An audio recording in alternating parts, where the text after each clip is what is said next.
I'm pregnant, but my fiancé had to go take care of his childhood sweetheart's ex-girlfriend who needed surgery. He even took care of her in bed. I decided to have an abortion and prepared 3 gifts for him. Later on, he was haunted by nightmares, unable to break free. I laughed. Jack, you deserve it. Jack raised his glass, looking at me affectionately. Lucy, happy anniversary. I raised my glass to clink with him, but I didn't drink. Jack, I'm not drinking today because Before I could finish my sentence, Jack's phone rang. He glanced at the caller ID, hesitated for a moment, then hung up, and texted a few words. Lucy, what did you want to say? I also saw the caller ID. It was Mary calling. My heart felt uncomfortable. I shook my head, planning to tell Jack about my pregnancy news when I felt better. Jack smiled, still keeping it a secret. The phone rang again persistently. Jack looked at me with difficulty, answered the call. His expression turned worried. He stood up in a panic, accidentally dropping the cutlery to the floor, making a loud noise. The speaker accidentally got pressed, and Mary's sweet voice came through the phone. Sorry, Jack, for disturbing your anniversary with Lucy, but I'm feeling really unwell. Lucy, Mary is feeling unwell and needs to go to the hospital. She's all alone and needs someone to take care of her. He had a sincere expression, a reasonable explanation. Mary was his childhood sweetheart. They grew up together, and their families had a very good relationship. Before I could react, Jack immediately grabbed his car keys and ran out. I'm sorry, Lucy, I will make it up to you next time. Leaving me alone in a restaurant full of couples, surrounded by curious eyes, the food tasteless. At 10 o'clock in the evening, I returned home, but Jack hadn't come back yet. I checked my phone, empty without any messages from Jack, no calls either. I opened Instagram. Just seconds ago, Mary posted an update. A picture of a hospital corridor, with a man's tall figure waiting in line. The caption read, "It feels like going back to that time. Whenever I need you, you drop everything and come to me." I stared blankly at the phone screen. Mary wasn't only Jack's childhood sweetheart, they also had a relationship in high school. While at that time, I was just a secret admirer of Jack. Later on, Jack and I both got into the same university. Mary's grades weren't good, so they could only maintain a long-distance relationship. In our second year of university, during a club dinner, Jack was smiling, but kept drinking continuously. At the end of the evening, Jack suddenly confessed his feelings to me. He said, "Lucy, have you been secretly admiring me? Would you like to be my girlfriend?" I was so overjoyed at the time, even overlooking how unreasonable Jack's sudden confession was. During our relationship, Jack also deeply moved me. I was working as a tutor at the time and faced harassment from a male parent. My mind went blank and I ran away in panic, only to break down in tears later. Shaking, I called Jack for help, and after hearing me out, he comforted me to stay in a crowded place, then rushed over immediately. He bought me a hot chocolate to soothe my emotions first, then took me to report the incident to the police. After leaving the police station, Jack blushed heavily. I found out later that Jack was running a fever and had to get injections at the hospital. Upon receiving my call, he immediately pulled out the needle and hurried to me. I was touched and guilty at that time, and Jack smiled and patted my head, saying, "You're my girlfriend, you need me. No matter what the situation is, I will definitely come over." But now, I had become the one left behind. At 5 in the morning, Jack returned home. Seeing me sitting on the couch, he looked slightly awkward. "Lucy, couldn't sleep?" I shook my head, "Couldn't sleep." Jack walked over and crouched in front of me, holding my hand. "Why are your hands so cold? Wear some more clothes," I asked. "How is Mary?" Jack furrowed his brows, a hint of worry in his eyes. "Still not sure. She has to get another checkup today." I said, "I'll go see her after work." Jack paused for a moment, nodded, and hurriedly added, "Lucy, don't overthink it. I only see her as a sister now." When I arrived at the hospital after work, I saw Mary being playful with Jack. "Jack, you know I hate apples. I won't eat it, I don't want to. Jack insisted on peeling and cutting the apple into small pieces, carefully skewering them with a toothpick and offering it to her. You've never liked fruits and vegetables since you were little, your resistance is too weak, that's why you got sick, you need to get more vitamins now. Although Mary protested, she opened her mouth eventually. I envy your girlfriend right now, if it wasn't for this illness, I've missed your meticulous care for so long. Jack, thinking of me or reminiscing about their past sweet time, chuckled lightly. That smile pierced my heart. I turned to leave, but Mary caught sight of me. Lucy. Long time no see. We were just talking about you, come in, come in. I stood frozen at the doorway, and Mary looked at Jack in annoyance. What are you waiting for? Hurry up and cut some fruit for Lucy too. Jack quickly walked over. Are you done? I've got the car, we'll go home together in a bit. I looked up at him, his expression candid, seemingly not seeing anything wrong with his intimate feeding of Mary. I pushed Jack aside, saying to Mary, I remember you had a friend named Amy around here as well. Jack is, after all, a man, and sometimes it might be inconvenient. Why don't you call her over to take care of you? It'll be more convenient. Mary's face showed a hint of guilt, quickly covering it up. Sorry, Lucy, because Jack has always taken care of me since childhood, I'm just accustomed to it. I lost touch with Amy long ago, now I only know people from here. Jack frowned and interrupted her. All right, you rest well. Then he looked at me and said, Lucy, Mary is the patient now, don't be so sensitive. Their behavior was so ambiguous that it made me feel like I was at fault. My eyes felt sore and teary, maybe it was the hormonal changes after pregnancy, making me especially sentimental lately. But at this moment, I didn't want to show any weakness. I dug my nails deep into my palms, forming a cold smile and said, Jack, if you care so much about your ex-girlfriend, why don't you just get back together with her? Let's break up. This was the first time since we started dating, then getting engaged, that Jack spoke to me in such a reproachful tone, and I couldn't accept it at all. Over the past few years, no matter what happened, he always stood by my side. When Jack's mother called me out for coffee and straightforwardly told me that they wanted a daughter-in-law who would contribute to a warm and harmonious family, and that maybe Jack and I were not very suitable, Jack would suddenly appear and take my hand without saying a word, and lead me away no matter what others said. In my lifetime, I had only one Lucy in mind. I didn't know what he told his parents afterward, but their attitudes softened considerably when they saw me for the second time. After being with Jack for so long, my personality had become stronger, or else I might have just silently walked away earlier.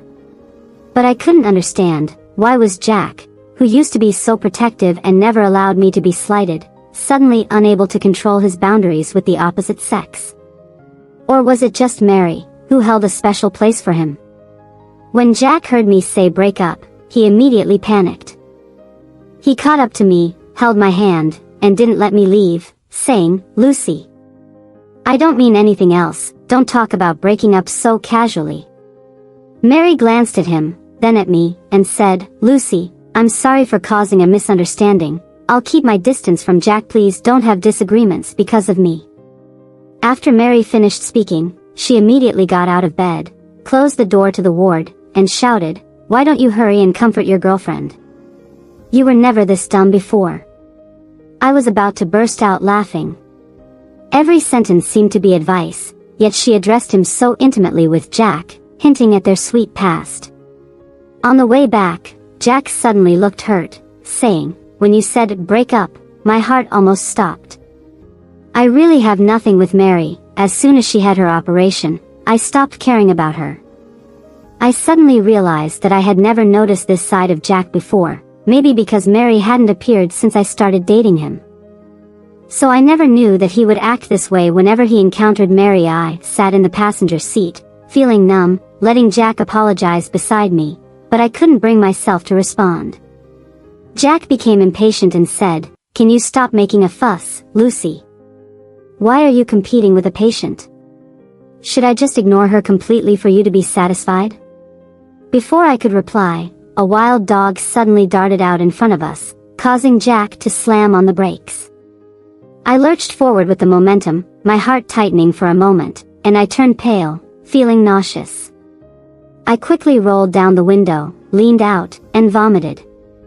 Jack hurriedly patted my back and handed me tissues and water, asking, "Lucy, are you okay? Is it your stomach?"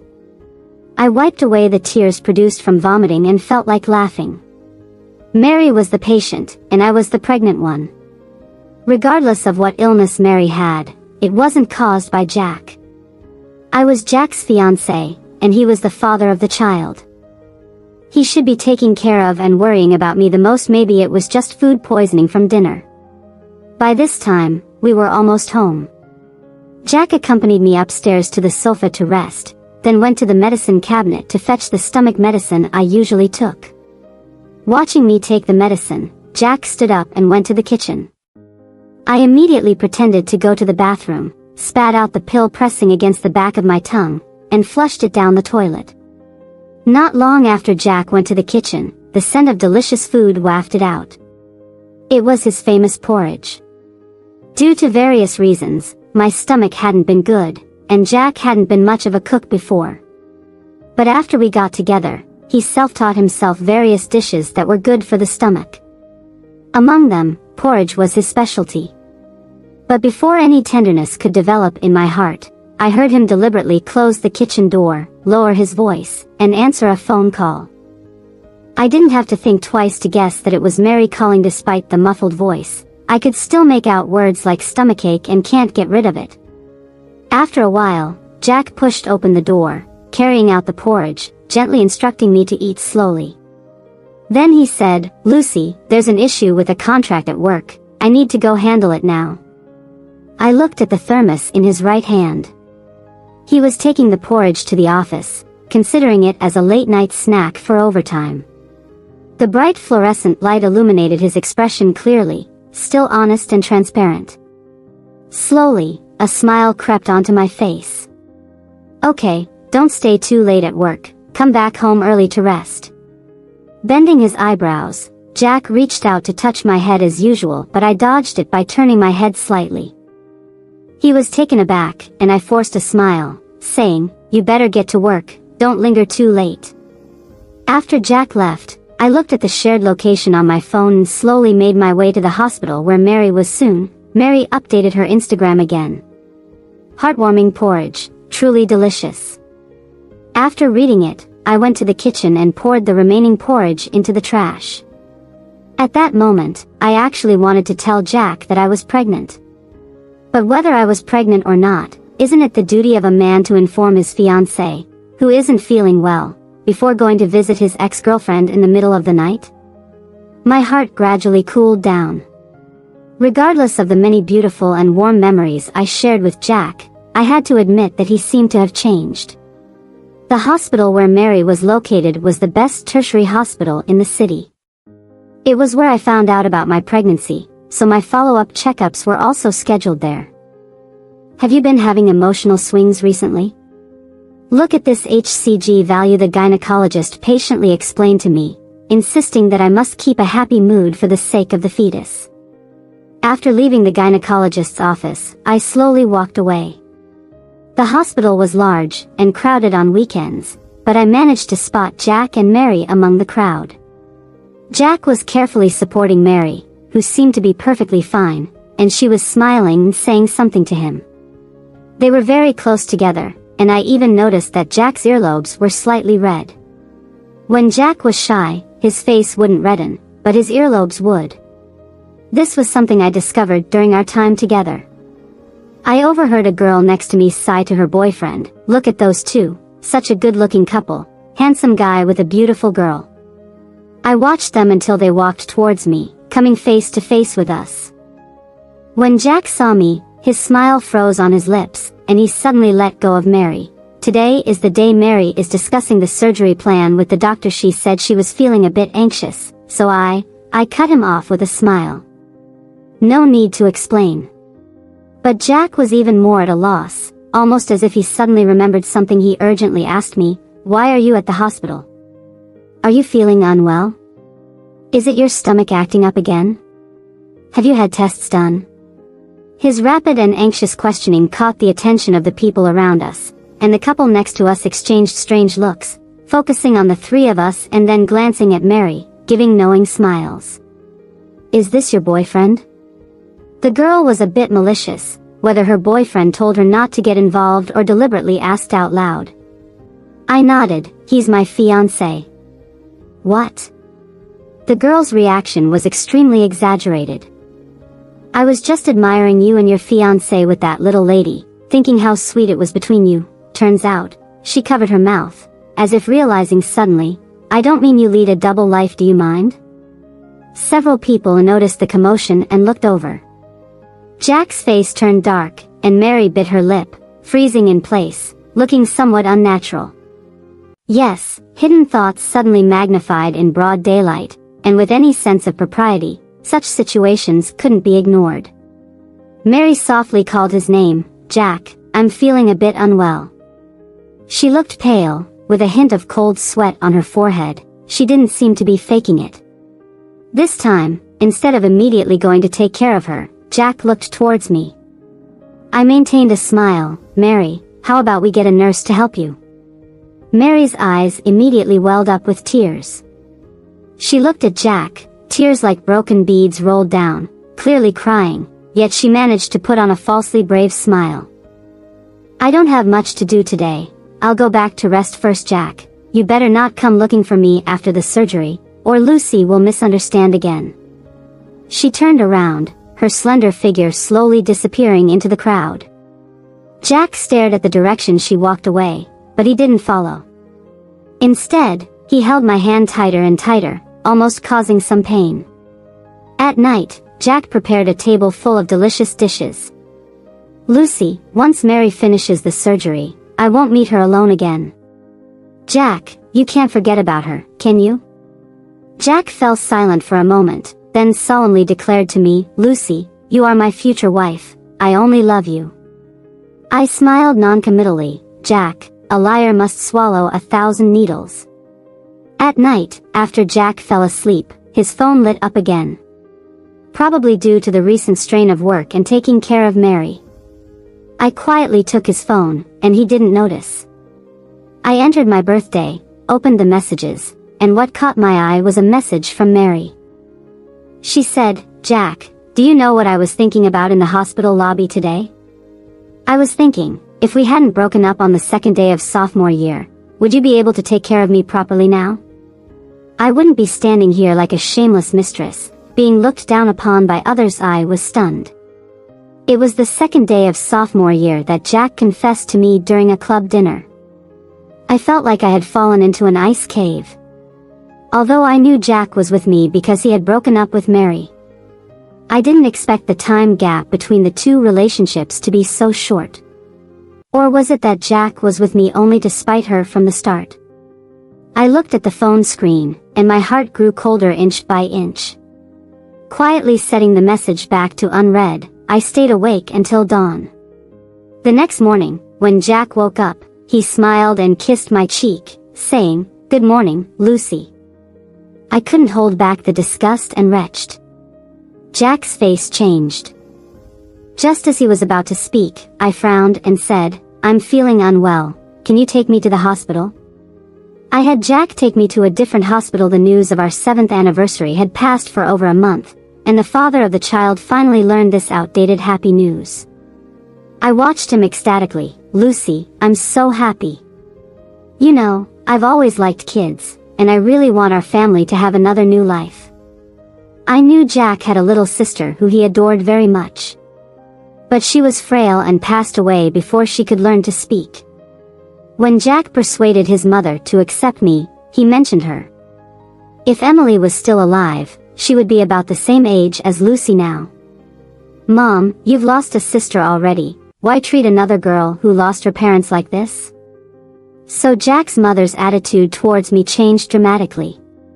The doctor told Jack, pregnant women need to take good care of their babies. You are the child's father, so you must take care of her well. Jack nodded in a hurry, and then his phone rang again. He paused for a moment and then declined the call. I pretended to be generous. Is it Mary? Why didn't you answer? What if something happened to her? Jack smiled. Let's talk about it later. Right now, you and the baby are the most important. I didn't feel touched, just found it ridiculous. Without a baby, is the fiancé of 7 years less important than the ex-girlfriend? Jack told Mary in front of me that he would send a female assistant to take care of her in the future. When Mary learned about my pregnancy, her fragile expression almost couldn't be maintained. As the scheduled surgery date approached, Jack went out to find the doctor, and finally Mary stopped pretending to be peaceful with me. Using a child to bind a man? Are you really using such a lowly tactic? I ignored her sarcasm and touched my belly, smiling. Compared to Mary, I'd say sticking to someone else's fiancé is much more despicable. Mary also smiled. Jack and I are childhood sweethearts. We're each other's first love. Lucy, let me tell you, nobody can surpass me in Jack's heart. Well, let's see. I don't care how Mary talks tough. Being an orphan, I desire a warm family more than anyone else, so right now, I just want to give the child a complete family. As long as Jack still has a bottom line, I can forgive him for the sake of the child. As for Jack, I no longer trust him. On the day of Mary's surgery, after hesitating multiple times, Jack finally asked me, Lucy, please believe me, this surgery is really a bit risky. Even as friends for so many years, I'm a little worried. I looked at him. You may go, just remember what you have said before. Jack hugged me tightly. Lucy, I belong only to you, we have a baby, we will be happy. Lucy, Mary's surgery went smoothly, and I'll have the assistant continue to take care of her from now on. What do you want to eat tonight? Shall we go out or should I cook for you? I opened Instagram. Jack posted a story celebrating Mary's successful surgery. Before I could reply, the email notification sound went off. It was an email from a stranger, with just a recording in a line of text in the body. Lucy, this is what you wanted. I stared at the email for a few seconds, then clicked on the recording. It was Mary's voice. Jack, the surgery is coming up in a few days, and I'm a bit scared. Then I heard the familiar voice respond, don't be afraid, it's just a minor surgery, I'll come to accompany you. After a few silent seconds, Mary continued, Jack, is it really impossible between us anymore? Jack remained silent for a while, his voice hoarse. You were the one who didn't want me first, and besides, Lucy is carrying my child, I have to be responsible for her. Responsible? Just a duty. So do you still have feelings for me deep down? Mary continued to inquire. Jack rubbed his forehead. It doesn't matter now, Mary, after you have the surgery, let's not meet again, but I don't want that. Mary's voice suddenly became emotional. Jack, you are such a coward. Do you dare to admit that deep down, you still love me? There was silence again. After a while, Mary's tearful voice sounded. Can you just kiss me one last time, like when we were 16 and just got together? I swear, I won't pester you anymore, I just want one kiss. My heart pounded heavily, a great panic enveloping me. And then, I heard Jack sigh. What do you want me to do about you? Following that, the recording contained ambiguous and secretive sounds. I heard Mary say some unpleasant words to Jack in a coquettish tone, and Jack seemed to have forgotten about his fiancée. He only cared about whether Mary's body could bear it, and then gladly accepted the invitation. After listening, I transferred some money to the account and sat quietly in the dark office for a long time. Then, I opened the hospital's public account and scheduled an appointment for tomorrow the next day. After Jack dropped me off at the office, I turned around and took a taxi to the hospital. The cold instruments probed into my body, and at that moment, my brain was surprisingly calm. It was only my heart that felt like it had been torn open, causing a dull ache. Why am I the only one enduring this pain? Why should I? What did I do wrong again? After the surgery, my hand couldn't stop habitually rubbing my lower abdomen. The little one who was there not long ago, was now gone. I heard myself saying to the doctor, Doctor, don't inform the family yet, my fiancé was really looking forward to this baby, I want to tell him after a while. I messaged Jack saying that I had to go on an emergency business trip for a few days. Shortly after, Jack called back, asking a lot of questions. I found a hotel to rest and recover. During this period, Jack, like every guilty man who strays, showed doubled affection and concern towards me. 10 days later, I returned home, and Jack daily prepared pregnancy recipes for me in different ways, and even enrolled in a nutritionist class. I don't trust anyone else, but you and the baby definitely need me to take care of you. He told stories to my belly, played music daily, saying these were the prenatal education methods he learned online. Looking at this man in front of me, who anyone would praise as a great father and husband, I suddenly remembered a news about a man cheating that my friend had forwarded to me, with a comment that struck me. Men don't just suddenly turn rotten. He could cook porridge for me, learn to cook for me, and take care of his ex-girlfriend meticulously. He could confess his love to me without reservation, and he could kiss Mary without any psychological burden.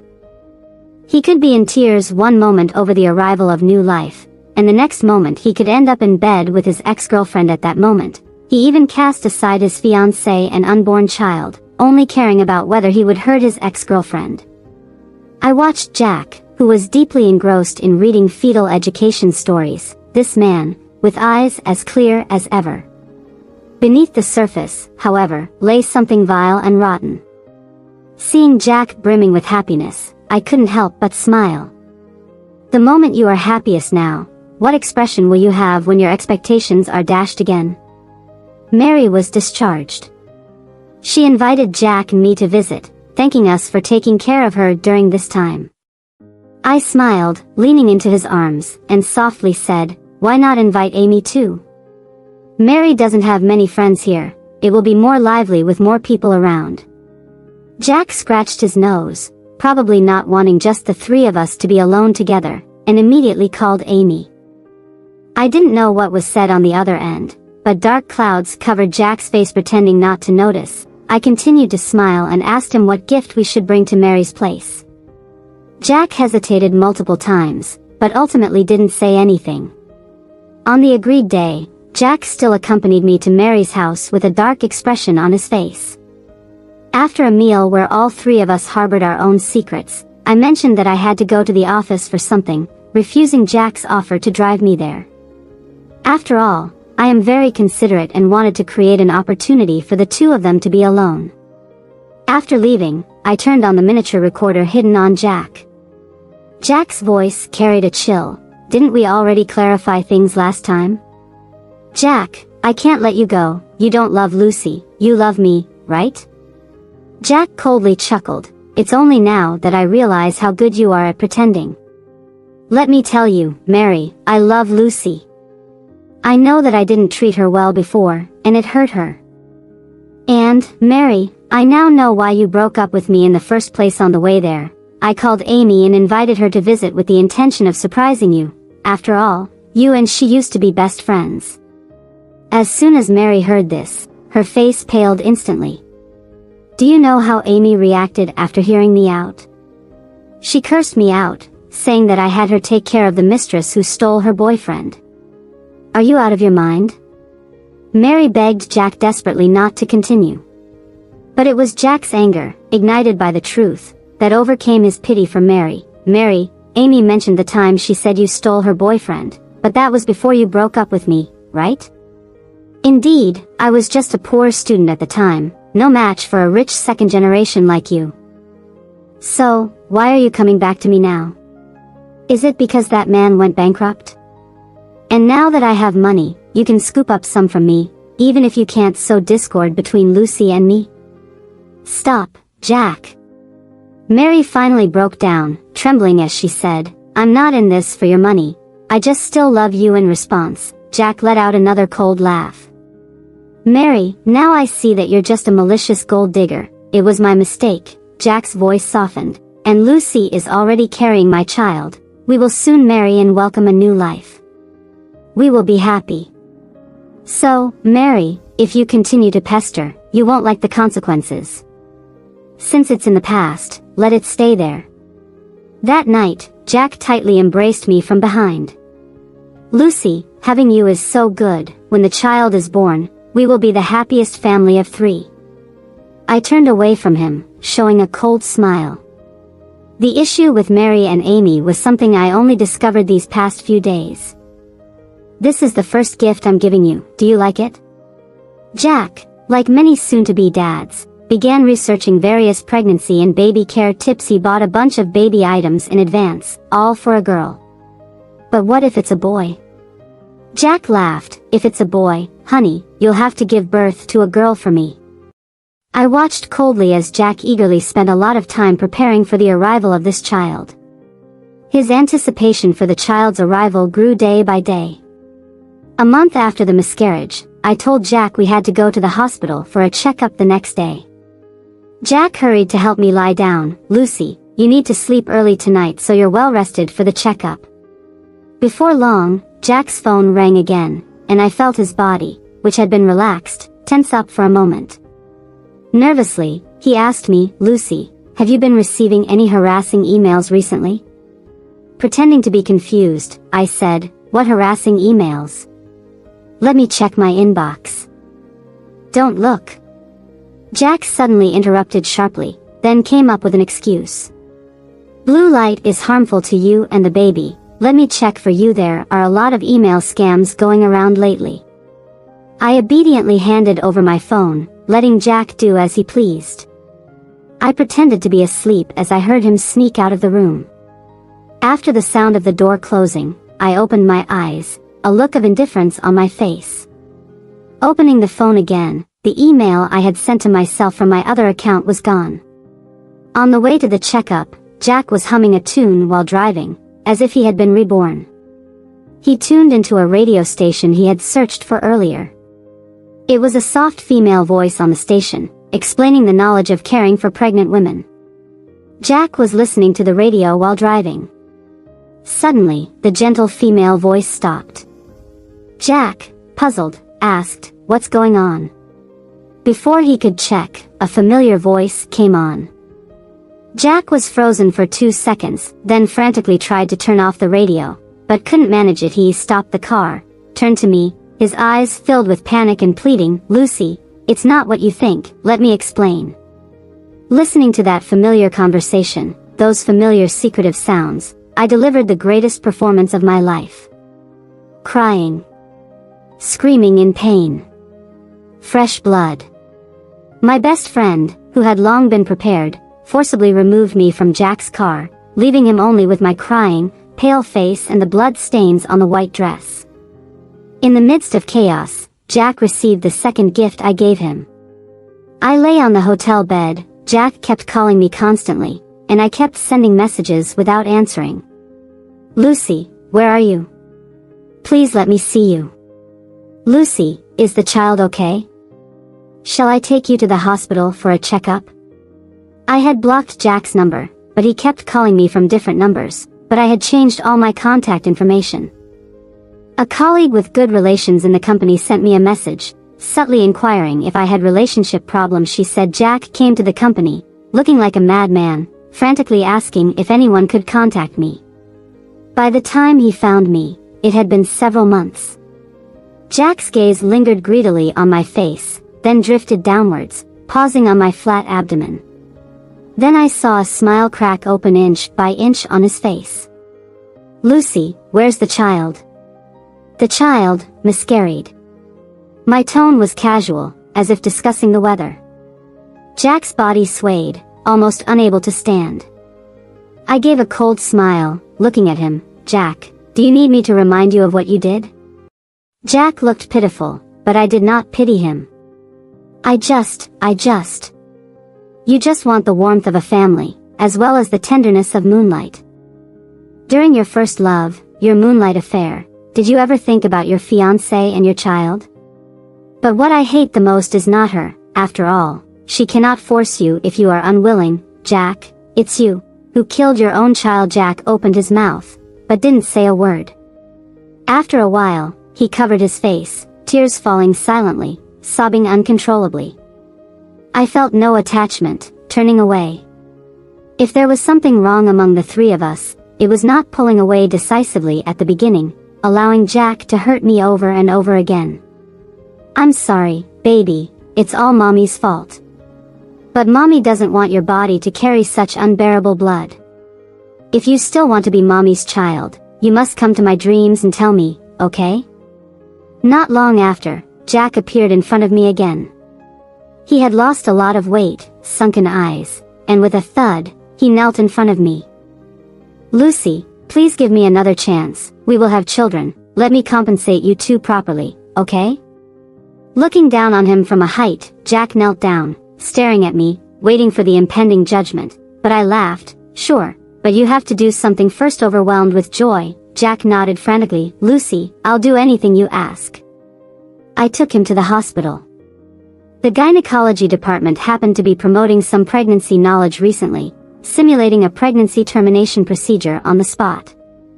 I held Jack's hand tightly, accompanying him as he watched what I had experienced that day. Various types of small rods, one by one inserting in. As the doctor demonstrated step by step, I could clearly feel Jack's hand becoming almost as cold as ice. But I was not going to let him off that easily. I leaned in close to his ear and whispered softly, it was you who, with your own hands, made your baby go through all this, Jack, it hurts so much, and the baby must have been in pain too. Maybe, it was a girl. Jack's eyes were lifeless, as if his soul had been drained from his body. I asked Jack's parents for a divorce, but Jack's mother invited me to meet her directly. She pleaded with me to forgive Jack, but I replied with just 2 sentences. I mentioned the pain of losing a child, something Auntie had endured for 20 years, she probably understood it better than me, right? If Emily had been murdered, would you forgive the killer? Jack's mother muttered a few words, and I smiled at her, filled with hatred in my eyes. I won't forgive Jack, never. As the conversation ended, a person emerged from behind the screen in the tea room. It was Jack, crying and laughing at me, saying, Lucy, if you don't forgive me, I can't forgive myself either. After that day, I have nightmares every night, dreaming of the baby covered in blood, crying at me. Friends in common with Jack called me, telling me about Jack's poor mental state, how he took loads of medication daily, afraid to sleep, as he would see the bloody baby in his dreams. It wasn't enough to just suffer from insomnia and nightmares. It was time to give Jack one final gift. I took out my phone and dialed a number. Amy, do you want to meet? Years had gone by, but Amy was still the same. In the coffee shop, as I shared the events that had unfolded between us three, a well-dressed Amy looked down on us. Back then, Mary broke up with Jack because of Amy's rich boyfriend, who quickly broke up with Amy and pursued Mary instead. Learning about their affair before the breakup, Amy was furious, beat up her boyfriend, then publicly confronted Mary, but many people didn't believe her and sided with Mary. Guess what? They all said I had a bad temper, making men lose face, while men preferred Mary's gentle and caring nature. It all seemed to be in Mary's favor.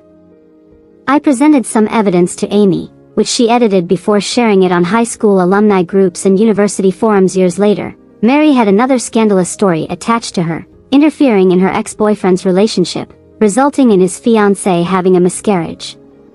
With undeniable evidence, Mary's reputation in her social circle died. Amy finally had her revenge, and I added a little fuel to the fire, passing on the information to someone who could make use of it, leading to Mary's dismissal from her job. Jack wasn't faring any better. As the news spread in their social circle and online, portraying Jack as a typical scumbag, netizens rose against him, boycotting his company's products. Then, Mary caused trouble for Jack again. But Jack believed that the recording was done by Mary. In Jack's eyes, 7 years ago, Mary betrayed him for a rich guy, and now after all those years, she shamelessly came back, causing the death of his long-awaited child. Amidst the new and old resentments, with Jack's worsening mental state, it was easy to predict what would happen. Mary called the police, and Jack was incarcerated for intentional harm. With reconciliation out of the question, Mary received a hefty compensation and opted for a settlement. She publicized the injury photos with her bruised and swollen face, obtained by Amy, and spread the news. Former classmates mocked the both of them, laughing at their back-and-forth drama. Jack's career was ruined. His business partners had long wanted to kick him out, and soon after, Jack was forced to resign. Jack would text me from different numbers, sending me messages, then blocking one after another, sometimes even sending photos of tables filled with empty bottles, emanating a drunken atmosphere in his texts. He would confide in me about the stress and pain he endured, claiming his life was ruined, his mental state on the verge of collapse, pleading for my forgiveness. It was almost funny, his social, family, and career life in shambles. Wasn't this all Jack's doing? Was it so difficult for a man to adhere to a moral bottom line? Seeing Jack's increasingly troubled mental state, I decided to give him a final gift. I called him and revealed all the truths to him. After listening in silence for a while, Jack asked me one question. So, when I was learning about childcare, buying those toys and clothes, the child was already gone, right? All of this was of his making. If only he had some conscience, some ethical boundaries, we wouldn't have reached this point. Jack, you disgust me so much that I wouldn't want a child with your inferior genes to be born into this world, understand? I expected Jack to rage or go mad, but instead, he began to beg me. Please, Lucy, I know I was wrong. You can take any revenge you want, I only have you left. Don't leave me. The baby can't come back, so Jack, we are also beyond repair.